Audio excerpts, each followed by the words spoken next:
Al Jazeera অনুসন্ধানী সাংবাদিক Zulkar nine সায়েরের সম্প্রতি এক ফেসবুক পোস্টে তিনি উল্লেখ করেন, মার্শাল আর্ট শেখানোর আড়ালে দেশের বিভিন্ন এলাকায় তরুণদের উগ্রবাদী কর্মকাণ্ডে উদ্বুদ্ধ করতে কার্যক্রম পরিচালনা করছে ফাতাহ কমব্যাট সিস্টেম বা এফসিএস। ফাতাহ কমব্যাট সিস্টেম বা এফসিএস আমার প্রতিষ্ঠান।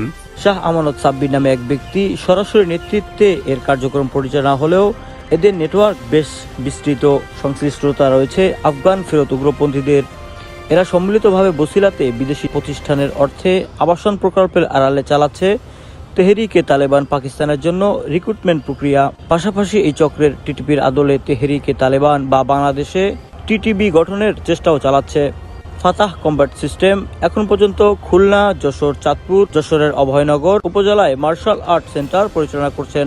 স্থানীয় স্টেডিয়ামগুলোতে পাবলিকলি মার্শাল আর্ট শিখিয়ে নিজেদের প্রকৃত আত্মরক্ষা শেখানোর প্রতিষ্ঠান হিসেবে তুলে ধরলেও গোপনে প্রশিক্ষণার্থীদের সাথে টেলিগ্রাম গ্রুপে টিটিপি আল কায়দার বিভিন্ন উগ্রবাদী বয়ান শেয়ার করছে এবং বিভিন্ন ধরনের মতামত তুলে ধরে প্রশিক্ষণার্থীদের মনস্তত্ত্ব বুঝে তাদের প্রাথমিকভাবে নির্বাচন করছে।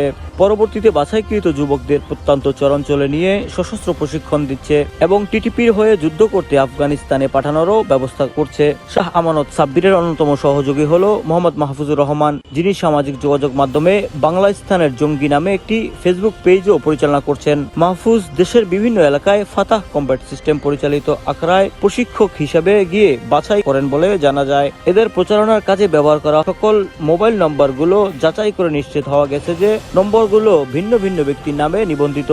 এখন পর্যন্ত এই নেটওয়ার্কে যাদেরকে শনাক্ত করা গেছে তারা হলো শাহ আমানত সাব্বির, মোহাম্মদ মাহফুজুর রহমান, মোহাম্মদ হেমায়েত হোসেন, মোহাম্মদ সাদাত ও আবু সুফিয়ান। আশা করছি সংশ্লিষ্ট নিরাপত্তা সংস্থা সমূহ দ্রুততার সাথে এদের নেটওয়ার্ক চিহ্নিত করে যথাযথ পদক্ষেপ গ্রহণ করবেন। আল ইমরান রাজু, রিপোর্ট 71, ঢাকা।